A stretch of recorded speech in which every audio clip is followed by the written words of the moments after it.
ఏదో ఖర్చులకు 10,000 అడిగినా గాయంత దానికే ఫోన్ కొడతాడా?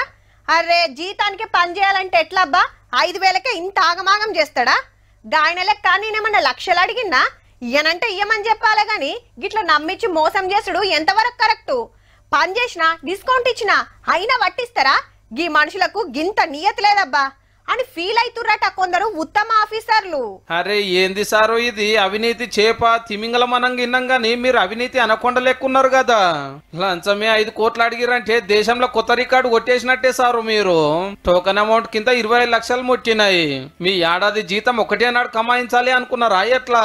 సారు పేరు సుబ్బవరపు శ్రీనివాసు, ఆంధ్ర గిరిజన సంక్షేమ శాఖ పెద్ద ఇంజనీరు. ఓ కాంట్రాక్టర్ సర్కారీ స్కూల్ కడితే 35 కోట్ల బిల్ అయ్యిందట.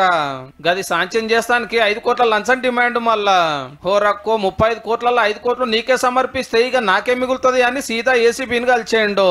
ఇకేమున్నది కడక్ నోట్ల కట్టలు తీసుకొని మురుస్తుంటే ఊరుకొచ్చి పట్టేసిరు విజయవాడ ఆఫీసులా. 4 వద్దులు అయితే రిటైర్ అవుతుండనట. ఈ లోపల ఇంత అయితే అంత కమాయించాలని 5 కోట్లు కోరి భయాన కింద 25 లక్షలు తీసుకొని గిట్లా బుక్ అయిండు పాపము. కానీ ఒక 25,000 అడిగితే ఆ కాంట్రాక్టర్ కింద సప్పుడు కాకుండా ఇచ్చునేమో. అడగంగానే 25 లక్షలు ఇస్తానికి ఒప్పుకున్నప్పుడు సారు గింత కూడా డౌట్ రాకుండా వచ్చునా? పోనీ లంచం కొత్తనా అంటే మున్పు 2 మాటలు దొరికిన సీనియర్ సిన్సియర్ ఆఫీసరు. ఏహే 3వ పారు దొరికితే ఏమైతుంది? అప్పట్లేక 3 వద్దులు సస్పెండ్ అయితే మళ్ళొచ్చి నా డ్యూటీ నేను చేసుకుంటానే బిర్రు కావచ్చు. ఈ 15 ఆగస్టు నాడు అవినీతి రత్న బిరుదుతోటి సార్కు సన్మానం చేసినా తప్పులేదు పో.